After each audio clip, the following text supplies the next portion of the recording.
Espace TV, le 22h.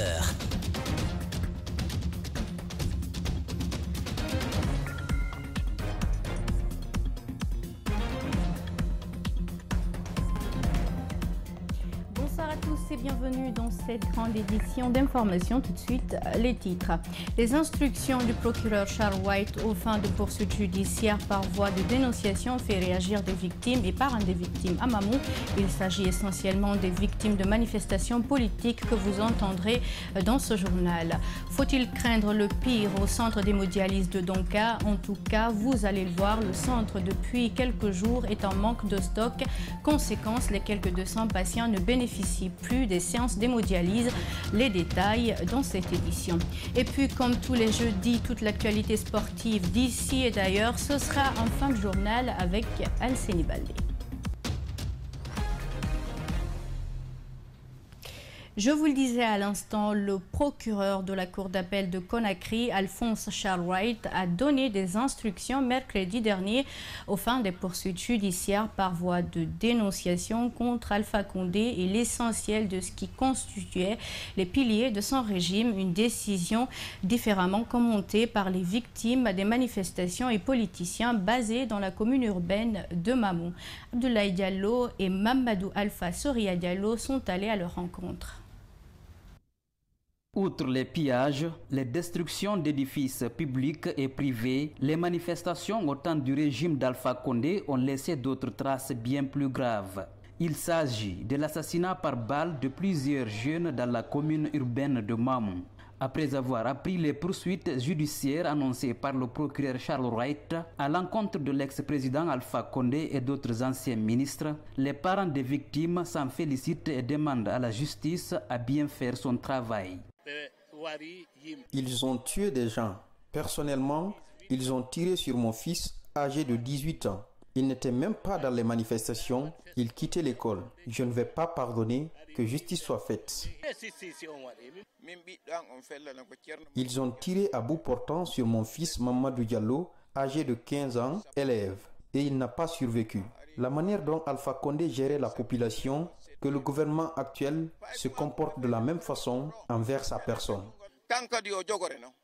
La manifestation la plus violente à Mamou a été celle survenue à l'occasion des élections référendaires et législatives de 2020, boycottées par une bonne partie de l'opposition. Boubacar Siddi Guisso avait reçu une balle dans sa jambe gauche. Pourtant, il ne faisait pas partie des manifestants. J'étais au cafétéria et le pick-up passait là-bas souvent. Le policier, il est venu directement au portail, il a attrapé mon sac, il a engagé, il a tiré directement sur moi ici. Je me suis tombé là-bas. Le RPG Arc-en-Ciel, à travers son secrétaire à la jeunesse de Mamou, demande à la justice d'être impartiale. D'éviter tous les problèmes et toutes les frustrations et des règlements de compte, parce que règlement de compte, ça a mis le pays à retard.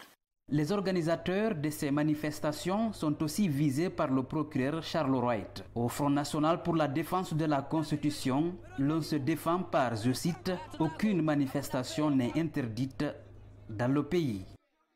Des poursuites judiciaires sont annoncées contre l'ancien président Alpha Condé et plusieurs anciens ministres et au cadre du régime déchu. Mais la question, est-ce que la Guinée dispose d'une juridiction compétente pour juger un ancien président ou un ancien ministre? Quelles dispositions devraient être prises pour matérialiser ces annonces? Mamadou Kalisso a rencontré un avocat pénaliste sué. La boussole brandie par le colonel Mamadi Doumbouya à sa prise de pouvoir pour diriger les Guinéens est-elle en marche? Après des présumés auteurs de crimes économiques et financiers, la justice se met aux trousses de ceux qui sont soupçonnés d'avoir commis des crimes de sang. Mais pour l'heure, la Guinée ne dispose pas de juridictions compétentes pour juger l'ancien président et ancien ministre pour des infractions commises pendant qu'ils étaient en fonction. Plusieurs possibilités s'ouvrent. La création d'une juridiction spéciale ou bien, en revenant sur l'ordonnance qui avait créé la CRIEF, en modifiant les compétences de cette CRIEF et en ramenant la compétence personnelle à cette CRIEF. Donc, que ce soit maintenant financière ou des infractions contre les personnes, autrement dit les infractions des crimes de sang, mais que ces hautes personnalités ne se trouvent pas à la barre au même titre que les malfrats de la cité. C'est immoral, c'est injurieux, c'est inacceptable, c'est inconcevable et c'est irréfléchi.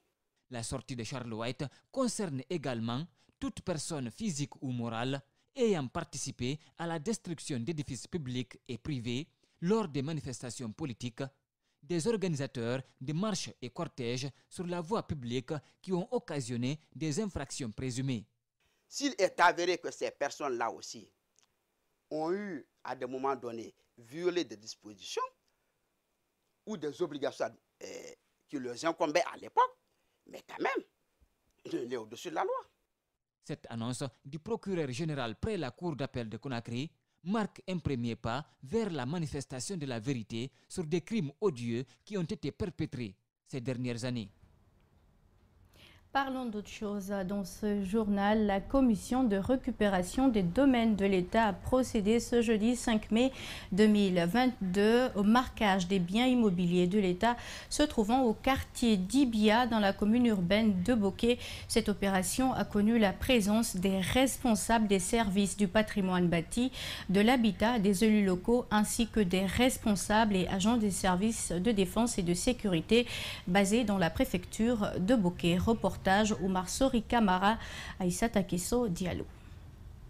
Le quartier d'Ibia a constitué la première étape de ces opérations de récupération des domaines de l'État qui désormais veut imposer et restaurer son autorité. Ce après plusieurs jours de séances d'information et de sensibilisation des occupants illégaux. Pour les responsables des domaines, l'objectif principal est d'identifier et marquer les biens de l'État où qu'ils se trouvent sur l'ensemble du territoire. Nous sommes là sur le terrain le premier jour de lancement pour essayer d'identifier les bâtiments et les domaines qui appartiennent à l'État. C'est une action noble qui n'est dirigée contre personne. Pour la direction régionale du patrimoine bâti, cette mission consiste à récupérer les domaines de l'État. Pour la réussite de la mission, il sollicite l'implication des citoyens.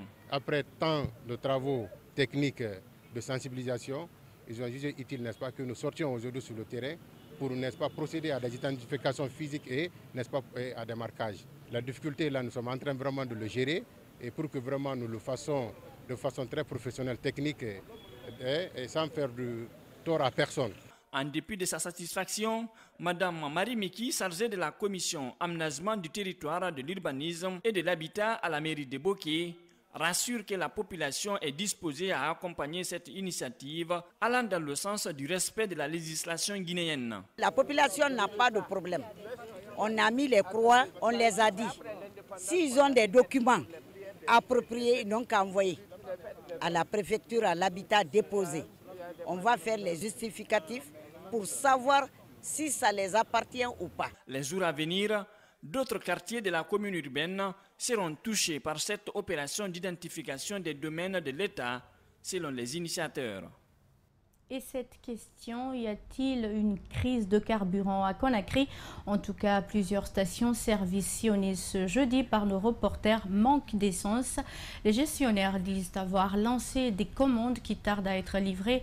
Il faut cependant préciser que la rupture pour le moment n'est pas totale car d'autres stations font le service. Bernard Koundouno et Aboubakar Din Kamara pour le reportage. Depuis quelques jours, il n'est pas aisé de se procurer le carburant à Conakry. Pour cause, plusieurs stations-service sont en manque d'essence. La situation préoccupe ces citoyens qui ont dû faire recours au marché noir. Nous avons des difficultés. Je suis allé à la station, je n'ai pas eu de l'essence. Voilà pourquoi j'ai trouvé quelques litres au marché pour aller chez moi. Dans cette station-service, seuls les engins qui consomment le gasoil sont servis. Les travailleurs disent avoir passé des commandes au dépôt, mais ne sont jusque-là pas livrés. Bon, actuellement, on a le gasoil suffisamment, mais on a un manque d'essence. On a passé la commande, ça fait au moins 2 jours, 3 jours, mais jusqu'à présent, on n'a pas été ravitaillé. Bon, réellement, je ne connais pas quand même la cause. Auprès du gouvernement, ils sollicitent l'amélioration des services afin d'éviter des ruptures brusques de carburant dans les stations-service.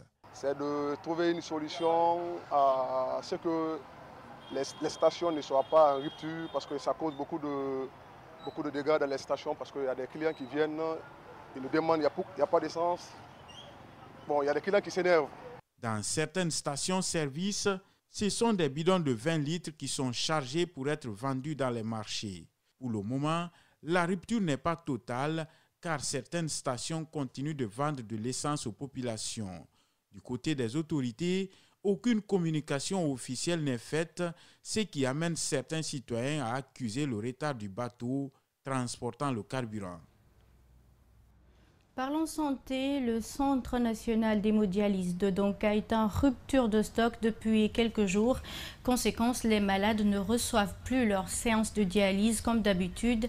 Si rien n'est fait du côté de l'État, plusieurs patients pourraient trépasser faute de dialyse. Nos reporters André Mossier, Mili Mono et Ibrahima Dekosouma ont visité le centre. Suivez leur reportage. Il s'agit là de plusieurs malades d'insuffisance rénale qui sont exposés depuis un moment à des risques mortels. Le seul centre qui les permet d'évacuer les déchets organiques ne peut plus leur offrir de séances de dialyse habituelles. Le centre manque de stock, une situation qui inquiète les médecins traitants qui peinent à s'occuper des 288 malades. Un seul élément qui manque, alors ça empêche de réaliser, n'est-ce pas, l'épuration extra-rénale que nous appelons autrement la dialyse. Nous avons le contact direct avec les patients, on connaît leurs problèmes. Qu'est-ce qui peut leur arriver quand ils ne dialysent pas. Donc ça nous affecte. Dans le magasin où sont stockés les médicaments utilisés pour la dialyse, la pharmacienne nous montre des échantillons de produits en rupture. La dialyse ne peut se faire sans ces produits, dit-elle. Le bicaire là qui permet de faire l'échange, de prendre les électrolytes, le potassium, d'enlever ce qui est toxique et remettre nouveau, voilà celui-là qui manque aujourd'hui. Donc du coup, c'est difficile, même si les autres éléments là, ils sont là. Mais sans celui-là, on ne peut pas faire de dialyse. La salle où se tiennent les séances de dialyse, quant à elle, est vide. Les malades qui ont les moyens se dirigent désormais vers les structures privées. Et ceux qui n'en ont pas, comme ce vieil homme venu se faire dialyser, n'ont de choix que de compter leurs jours. Nous souffrons énormément. Nous avons des jeunes parmi nous qui ne sont pas encore mariés. Nous voulons que le gouvernement nous aide à ce que les intrants utilisés pour la dialyse soient là et qu'il n'y ait plus de rupture. La rupture est également liée à la cessation du contrat entre l'État guinéen et le fournisseur en produits du centre. Le fournisseur a donc arrêté de livrer puisque le contrat n'est pas encore renouvelé. Le centre manque également d'équipements suffisants pour prendre en charge des centaines de malades. Selon les responsables du centre, des mesures sont en train d'être prises pour que la dialyse reprenne dans un bref délai. Le 5 mai de chaque année est dédié à la sage-femme, une profession méconnue du grand public. C'est un métier de donneur de vie, une journée mondiale qui a cessé d'être célébrée en Guinée depuis l'apparition de la pandémie de coronavirus. Rosaline Gotomonemo et Ibrahima Sori-Sangsouma nous en parlent. La sage-femme suit l'évolution de la grossesse et gère l'accouchement. Sa journée d'hommage n'a pas été célébrée en Guinée depuis l'apparition du coronavirus. Marie-Claire est sage-femme maîtresse. Elle exerce ce métier depuis 2010. Dans la pratique, elle est confrontée à quelques difficultés. Généralement, tu peux suivre certaines femmes. Ton souhait serait que, quand elle sera à terme, de venir à l'hôpital pour qu'elle accouche là-bas. Mais généralement, il y a certaines qui ne reviennent pas. Elles préfèrent accoucher à la maison. Et après, il y a complications, on nous les ramène ici. Donc, c'est les difficultés que nous rencontrons. Généralement, nous faisons des stratégies avancées, nous sortons dans les quartiers pour récupérer ces femmes-là. Souvent, dans les quartiers, les femmes se plaignent du mauvais traitement dont elles sont victimes de la part des sages-femmes pendant les accouchements. Des accusations que rejette notre interlocutrice. Dire qu'on frappe les femmes ou bien on les traite mal, nous, chez nous, ici, on ne le fait pas. Et celles qui le font aussi, on va leur dire de cesser si elles le font. Pour professionnaliser le métier, plusieurs centres de formation des sages-femmes sont créés en Guinée, notamment l'École supérieure de sages-femmes de Kobaya. Créée en 2007, elle a formé plus de 800 sages-femmes et plus de 200 étudiantes en situation de classe. Tout le monde est passé entre les mains d'une sage-femme. C'est la spécialiste de l'obstétrique eutocique, c'est-à-dire quand il n'y a pas de problème. Dans ce centre, une salle est aménagée pour la pratique où les étudiantes pratiquent après les cours théoriques. Cette étudiante caresse le rêve de sauver des vies. J'ai vu réellement les femmes accoucher dans les conditions parfois aisées, parfois pénibles. Je me suis dit, mais pourquoi ne pas aussi aller apprendre? Dans d'autres pays, le métier de sage-femme est aussi pratiqué par des hommes appelés maïoticiens. Mais en Guinée, le genre masculin est absent dans cette profession. Seuls quelques gynécologues épaulent souvent les femmes lors des accouchements. Ouverture ce mardi à Conakry d'un atelier de formation à l'intention des jeunes sur les techniques d'utilisation du kit pédagogique dénommé C'est la vie. C'est un outil qui s'intéresse pratiquement à tous les sujets liés à la santé sexuelle et reproductive, une initiative d'Afri en Guinée en partenariat avec l'UNFPA et le ministère de la Santé. Les détails, c'est avec Aminata Massiré Bongoura et Djibril Kabak Kamara. Le but est de renforcer les capacités des jeunes issus des organisations engagées dans la promotion de la santé des populations, notamment la santé sexuelle et reproductive des jeunes et adolescents. Pour ce faire, l'outil dénommé C'est la vie va être au menu de toute la formation pour permettre aux participants de s'informer davantage sur des thématiques en faveur de l'amélioration de la santé sexuelle. Il faut les orienter, les écouter, leur parler. L'enfant, quand il est bien éduqué à la maison, quand il peut vraiment se sentir à l'aise en communiquant avec ses parents à la maison, il peut vraiment aller trouver les informations et les renseignements qu'il veut auprès des parents. Franchement, il peut être épargné de beaucoup de choses. Ce projet est rendu possible grâce à un appui technique et financier de l'UNFPA et le ministère de la Jeunesse. Ce représentant du dit ministère revient sur les motifs de leur engagement. C'est d'abord l'engagement des jeunes, l'engagement des ONG, mais aussi ce qui prévaut sur le terrain par rapport à la prévalence des types de maladies sexuellement transmissibles et au niveau des jeunes. Après les 3 jours de renforcement de capacité de ces jeunes animateurs, ils seront ensuite déployés dans les établissements scolaires du pays pour sensibiliser les adolescents sur la santé sexuelle et reproductive qui est un tabou dans de nombreuses familles. Vraiment, la sexualité, c'est un tabou. Donc, il est temps que nous nous approchons à nos sœurs, à nos frères, pour qu'on puisse leur parler de ces outils, parce que c'est extrêmement important. À travers cette initiative, Afian Guinée entend véhiculer plus de messages sur la santé sexuelle et reproductive en vue de sauver la vie des jeunes adolescents. Direction le marché de Antar dans la commune de Matoto. Là-bas, vous allez le voir en image, les ordures règnent en maître absolu. Des citoyens déboussolés ont exprimé leur vive préoccupation. Ils redoutent des maladies hydriques à l'approche des grandes pluies. Ce jeudi, nous vous y amenons avec nos guides Mahmoud Bouléré Diallo et Abdoulaye Kamara. Cet enfant cherche à jeter ses ordures. Il ne le fera pas devant nos caméras. Il a peur. Le passage des engins rétréci par ces ordures entachées ça et là. Cet agent de développement local demande des comptes. C'est vraiment regrettable. D'abord, les ordures ont pris en otage la circulation. C'est devenu ancré dans la tête du Guinéen, il faut jeter les ordures sur la voie publique. Or, ce n'est pas bien, c'est vrai, mais c'est à l'État de sévir. Parce que si l'État ne prend pas ses responsabilités, les citoyens feront ce qu'ils veulent. Ici, ces 5 jeunes ressortissants de la Sierra Leone travaillent régulièrement à organiser les ordures. Ils dénoncent un mauvais paiement. Non loin de là se trouve cette pharmacie. Le gérant parle des risques de santé publique. Honnêtement, le constat est très alarmant et moi, ça me fait de la peine. Il y a déjà la pharmacie qui est là et vu cette exposition, je suis déjà un agent de santé. Et si ma santé est exposée, n'est-ce pas, à cet état d'insalubrité, je pense que c'est aussi, n'est-ce pas, un désordre total. Et il va falloir également que les administrateurs du marché prennent leurs responsabilités. La commune est là. La seule question que je me pose est de savoir est-ce que réellement ces responsables qui sont dans le marché jouent réellement leur rôle. Ces femmes disent être conscientes des dangers qui les guettent ici. Ils affirment qu'ils s'acquittent régulièrement des taxes journalières, mais le résultat est ce qu'il est, regrette-t-elle. Les responsables du marché trouvent d'autres coupables. Parce que la journée, il n'y a pas de problème. Si le coupable a rempli maintenant, il peut laisser jusqu'à 1 heure, 2 heures sans censer. Maintenant, si c'est rempli maintenant, les gens viennent pour mettre le soldat en terre. Tu as vu les gens qui étaient chargés ici, là, c'est lui. Depuis qu'il est tombé malade, c'est pour cela maintenant ici, il a devenu sale. Au bureau du marché, on accuse l'incivisme des citoyens qui viennent des quartiers environnants pour jeter des ordures nuitamment et la non-proactivité de la société de ramassage des ordures. Et puis, rencontre ce jeudi entre les ambassades de la Grande-Bretagne, l'Union européenne, les Nations unies et plusieurs des partenaires avec le ministère des Affaires étrangères et des Guinéens de l'étranger. La rencontre a principalement porté sur la conduite de la transition, son chronogramme, le cadre de dialogue inclusif et le respect des droits de l'homme. Suivez le corps diplomatique de l'Union européenne au micro de Josué Santos Bilivogui.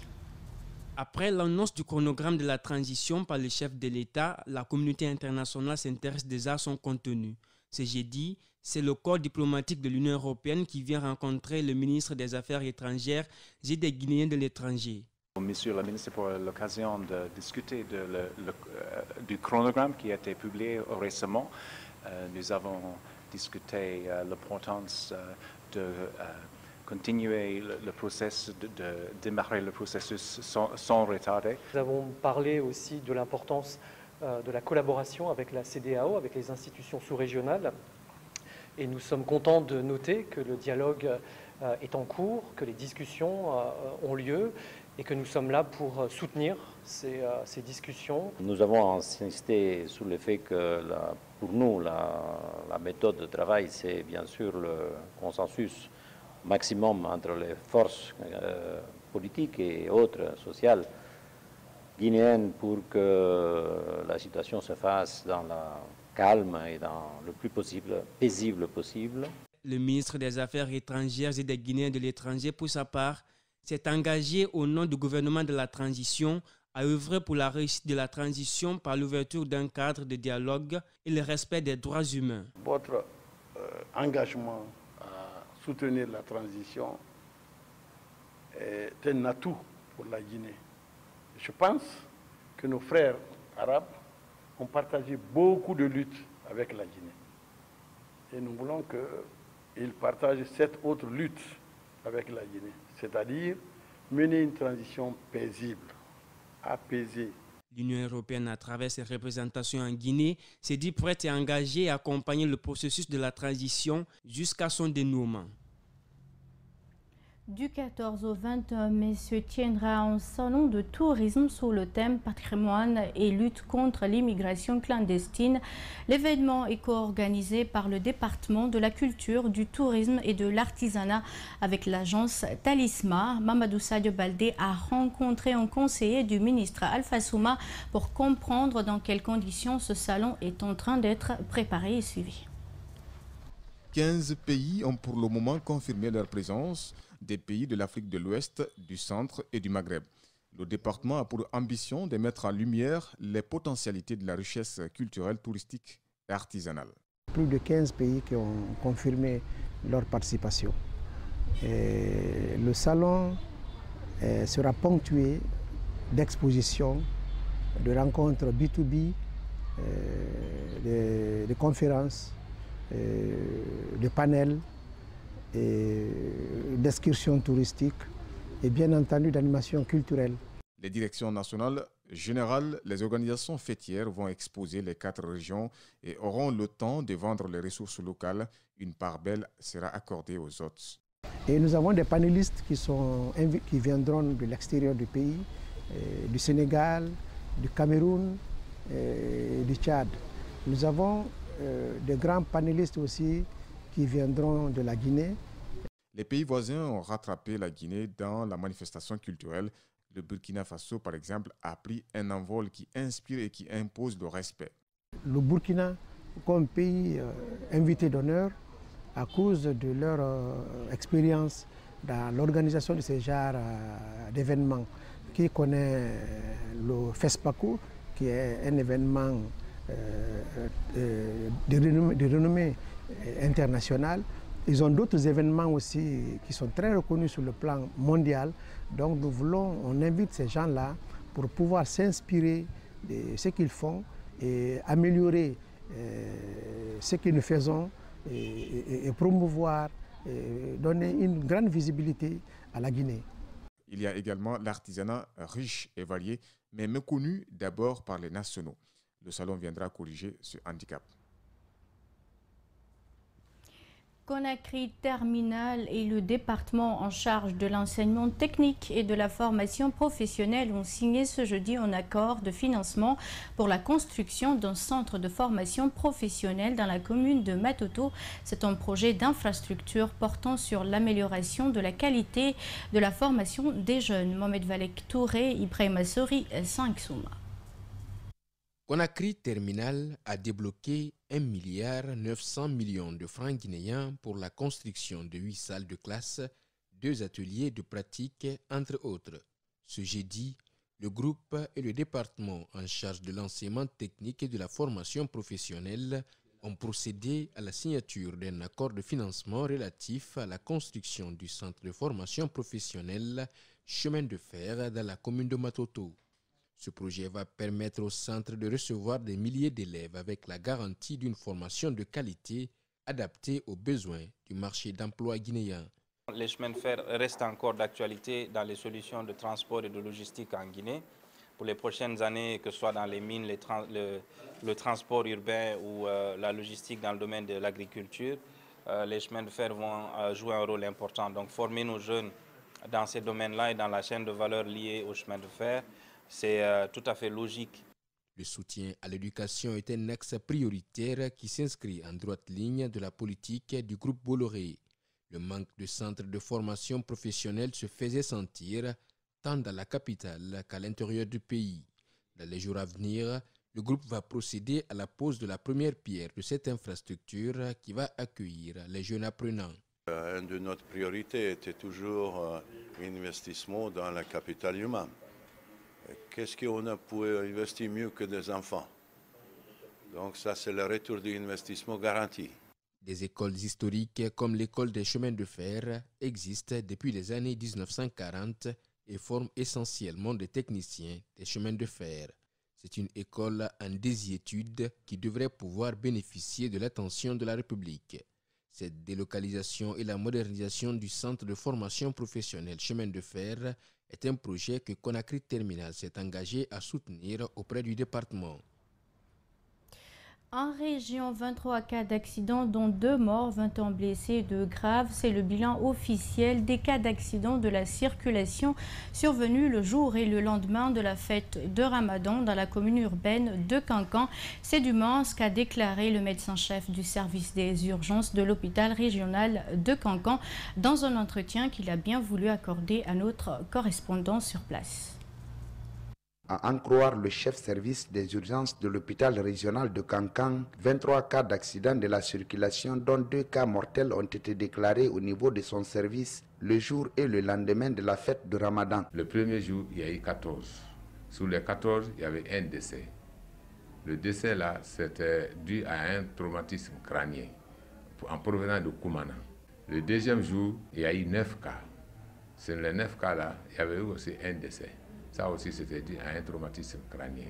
Parmi les 21 blessés, 2 étaient dans un état critique, indique notre interlocuteur. Il y a un qui a été transféré au service de traumatologie, un autre au service d'ORL. Les autres cas, c'était des blessures légères. Donc, on a fait les soins et ils sont rentrés dans la maison. Dr Yaraboui Koivogi se réjouit cependant de ce bilan, malgré ces cas de mort par rapport à ceux des années précédentes. Parfois, on pouvait recevoir 40, 50. La veille de la fête, un autre cas d'accident de moto se serait produit au quartier de la Côte dans la commune urbaine de Kankan, ayant coûté la vie à un des motards sur place, et le second qui était gravement blessé aurait aussi rendu l'âme le mardi dernier, nous confient des sources concordantes. Ce qui vient compléter à 4 le nombre de personnes qui ont perdu la vie avant, pendant et après la fête de l'Aïd el-Fitr à Kankan. Vous le savez peut-être, l'affaire fait tache d'huile carrément sur les réseaux sociaux depuis quelques jours. Il s'agit d'une nouvelle forme de proxénétisme doublé d'esclavagisme qui sévit à Dubaï. Les initiés se livreraient à des pratiques sexuelles lugubres et déshumanisantes. Qu'est-ce qui motive les candidats à cette aventure et que faut-il faire pour stopper le phénomène? Les réponses, c'est dans ce reportage signé Ismaël Nabé et Ibrahim Sori Kamara. Tout est parti du témoignage d'une femme inconnue qui, sur les réseaux sociaux, a évoqué le traitement inhumain dont elle a été victime de la part d'un richissime arabe à Dubaï. Défécation et miction dans la bouche, elle n'en pouvait plus.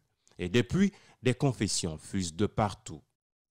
Ils ont mis des objets en moi et ils m'ont étouffé avec leur jusqu'à vomissement. Ils m'ont même fait boire mon vomi et imaginez, il y a même un qui a pissé jusqu'à faire caca dans ma bouche. Ces attitudes pour ce spécialiste des questions de violence basées sur le genre sont une nouvelle forme d'esclavage au-delà du facteur éducatif. Sur un autre angle, on peut qualifier ça de l'esclavage moderne. Parce que cette forme de traite n'a pas tellement de différence, ou c'est même pire que l'esclavage. C'est vrai que Dubaï est un pays arabe, mais il ne faut pas associer le comportement pervers de certains Arabes à la religion musulmane. Pour les activistes des droits des femmes, il faut privilégier la dignité humaine qui prime sur tout. Si nous ne prenons pas conscience de ce que nous sommes en tant que femmes, de la valeur que nous sommes, les gens vont nous chosifier, faire de nous ce qu'ils veulent.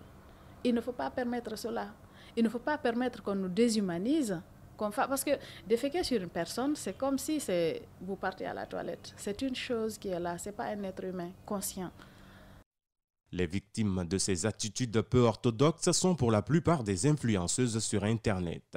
Celles évoluant en Guinée pensent que les responsabilités sont partagées, même si elles trouvent qu'être influenceuse implique de bons comportements. C'est très facile de dire « Oh oui, tu pars te vendre, tu pars faire ça, tu pars faire ça, tu pars faire ça. » Mais vous qui êtes nos dirigeants, vous qui devez nous guider, qu'est-ce que vous nous offrez? Qu'est-ce que vous offrez à cette jeunesse-là?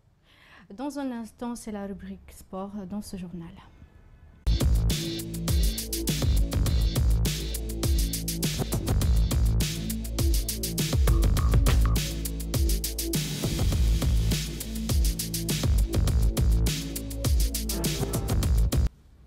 Vous le savez, tous les jeudis, nous parlons sport dans ce journal avec notre spécialiste maison, Alcendi Baldé. Bonsoir et bienvenue à vous. Bonsoir Binta, bonsoir à tous.